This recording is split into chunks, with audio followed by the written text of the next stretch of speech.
আসসালামু আলাইকুম ওয়া রাহমাতুল্লাহ। আমি Jewel Ahmed, perfect job care পক্ষ থেকে আপনাদের সকলকে জানাচ্ছি আন্তরিক শুভেচ্ছা।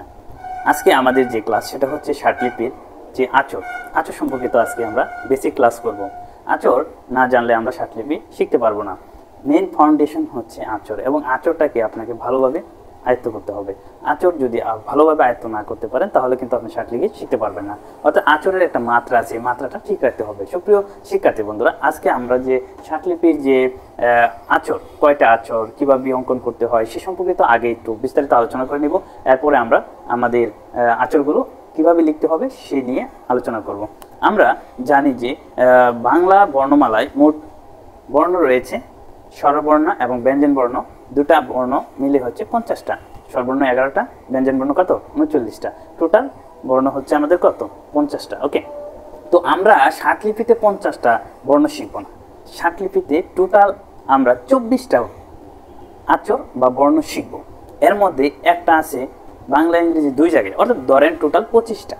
তাহলে 25টা বর্ণ শিখলে, অর্থাৎ যেখানে আমাদের বাংলা ভাষার জন্য শিখতে হচ্ছে স্বরবর্ণ ব্যঞ্জন বর্ণ মিলে 50টা, এখানে ষাটলিপিতে হচ্ছে 25টা, অর্থাৎ এখানে 50। অর্থাৎ কি বর্ণের পরিমাণ কমে আসছে, আচর কমে আসছে। তাহলে বুঝতেই পারছেন যে এটা একটা শর্ট হয়ে আসছে, দুইটার জায়গায় একটাই, অর্থাৎ 50 হয়ে গেছে আচর।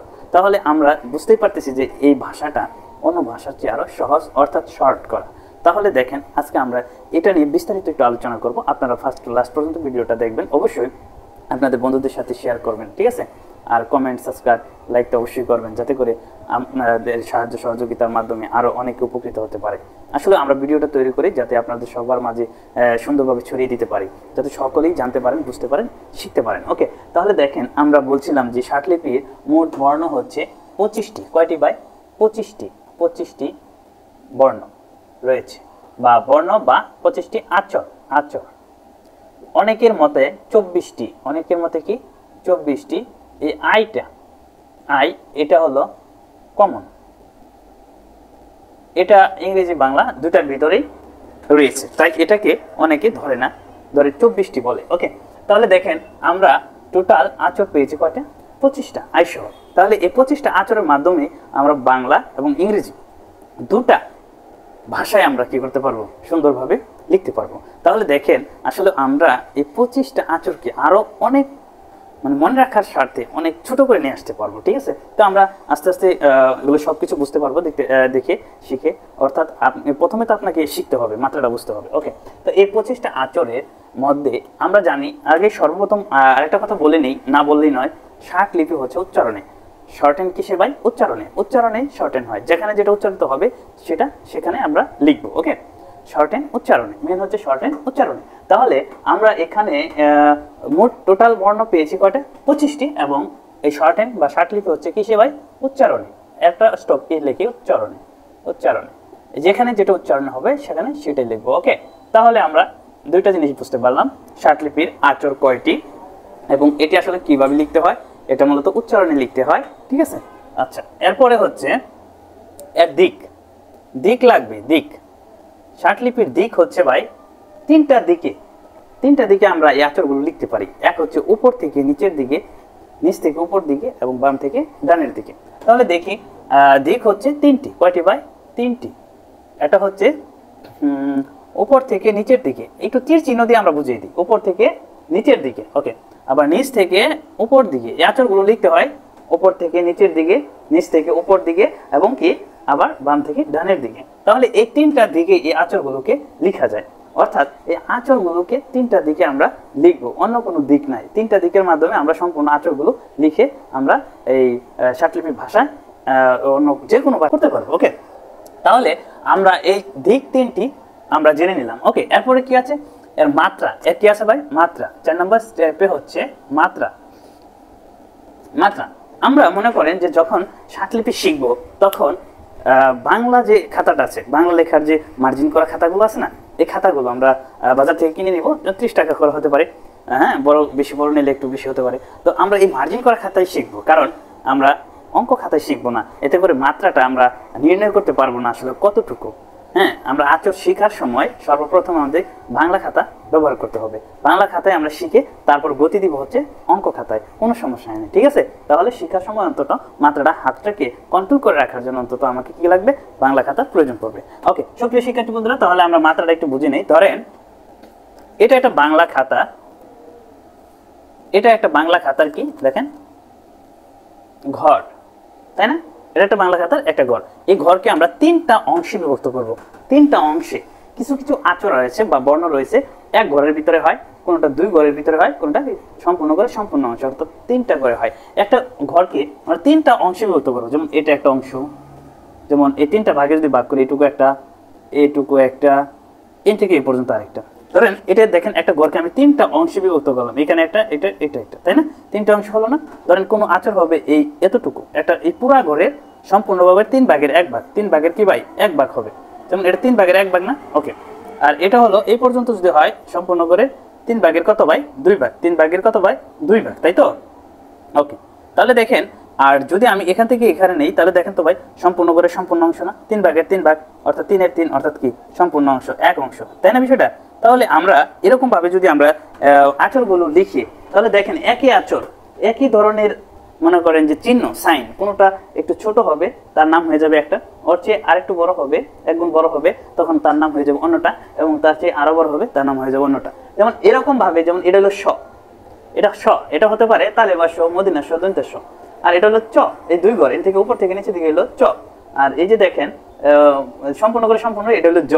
তাহলে এটা আমরা আগে শিখি, মানে মাত্রাটা একই দিক থেকে আসছে, উপর থেকে নিচের দিকে আসছে, কিন্তু একটু ছোট বড়ার কারণে এটা ভিন্ন ভিন্ন আচর বা বর্ণ হয়ে গেছে। তাহলে দেখেন, আর তাহলে আমাদের অবশ্যই মাত্রাটা শেখার জন্য কি করতে হবে, সর্বপ্রথম বাংলা যে খাতা তা ব্যবহার করতে হবে, কেমন? তাহলে আমরা সকলেই কিন্তু এই কাজটা করবো। ওকে, আচ্ছা, তাহলে এখন যে কাজটা করব সেটা হচ্ছে যে এই যে আমরা যে ষাটলিপি, আমরা যে বইটা দেখবেন, আপনাদের বইয়ের ভিতরে দেখবেন যে একটা আচর লেখার সময় উপরে একটা বিন্দু দেওয়া আছে। এই বিন্দুটা কেন দেওয়া আছে? আসলে ষাটলিপির উৎসস্থলে যেখান থেকে আর কি আমরা লেখা শুরু করি, ওখানে একটা বই যারা লিখেছে ওনারা কিন্তু একটা উৎসস্থানে একটা বিন্দু দিয়ে শুরু করেছে, যেখান থেকে শুরু হয়েছে ওখানে একটা বিন্দু দিয়েছে। আপনি যখন লিখবেন তখন কিন্তু আর বিন্দু দেওয়ার প্রয়োজন পড়বে না, কেমন? তাহলে আমরা যদি ষাটলিপি ভালোভাবে শিখতে চাই বা আয়ত্ত করতে চাই, তাহলে দেখেন আমাদের সর্বর্ণ মোট কয়টি? 11টি। সর্বর্ণ কয়টি ভাই? 11টি। তাহলে সর্বর্ণ 11টা থেকে আজকে আমরা এখন যে ক্লাসটা, সেই ক্লাসে সর্বর্ণ সম্পর্কিত আলোচনা করব। যে সর্বর্ণ এখন আমরা এই স্বরবর্ণ নিয়ে আলোচনা করব। স্বরবর্ণ আসলেও যেহেতু বাংলা বর্ণমালায় 11টা, তাহলে ষাটলিপিতে কয়টা? ষাটলিপিতে কয়টা বর্ণ আমরা এই করতে পারি, লিখতে পারি? তাহলে দেখেন আমরা 5টা শিখলেই হবে, যে স্বরবর্ণ 5টা, অর্থাৎ ষাটলিপিতে 5টা স্বরবর্ণ শিখলে আমাদের কিন্তু ষাটলিপির আচরগুলো হয়ে যাবে। দেখুন এখানে যে আছে 1 নম্বর, আমরা চলে যাই। 1 নম্বরে আছে যে অ, ও, অন্তস্থ অ, অর্থাৎ এখানে 3টা বর্ণের উচ্চারণ একই রকম। দেখেন তো, সরি ও, অন্তস্থি ও, আচ্ছা শেষে কি উচ্চারণ হয়েছে বলেন তো? অ, ও। তাহলে এই যে একই রকম উচ্চারণ হয়েছে, তাই ষাটলিপি বর্ণমালায় এর একটা বর্ণ হবে শর্ট হয়ে যাবে, কেমন? শর্ট হয়ে যাচ্ছে, খেয়াল করেন। অ, 3টা উচ্চারণ কিন্তু অ, আপনাকে পৃথক করে বলার কোনো প্রয়োজন নাই। সরি ও, অন্তস্থি অ, এবার বলার কোনো অপশন নাই, ডিরেক্টলি একটা উচ্চারণ কি ভাই? অ, কে অ। এই অটা আমরা লিখবো ষাটলিপিতে কেমনে? তাহলে দেখেন, যেখানে স্বরবর্ণে 3টা বর্ণ ছিল, ষাটলিপিতে আচর হয়ে গেছে একটা, বা ষাটলিপি বর্ণ কয়টা হচ্ছে ভাই? একটা। তাহলে কি এই অটা লিখবো আমরা, যেমন এই যে অটা লিখবো আমরা হলো এরকম ভাবে, এই যে ইউ এর মতো, যেমন এই যে এরকম ভাবে সম্পূর্ণ করে 3 ভাগের 1 ভাগ অ। এই যে এখান থেকে শুরু হয়ে এদিকে, এই যে উৎসস্থলে একটা বিন্দু দিলাম আমি এখানে কেন দিলাম আপনাকে বোঝাচ্ছি, যে এখান থেকে এটা শুরু হবে যাত্রাটা, যেমন অ, অ, অ, অ, অ, অ, ঠিক আছে? অ, অ, অ, সম্পূর্ণ করে 3 ভাগের কি 1 ভাগ, দেখতে ইউ এর মতো, সম্পূর্ণ করে 3 ভাগের 1 ভাগ অ, অ, অ, অ, অ, অ, অ। ওকে, তাহলে কি এখানে কি কি আছে? অ আছে। তাহলে দেখেন আমরা কিন্তু এই ঘরটাকে যদি 3টা অংশে বিভক্ত করি, ধরেন এটা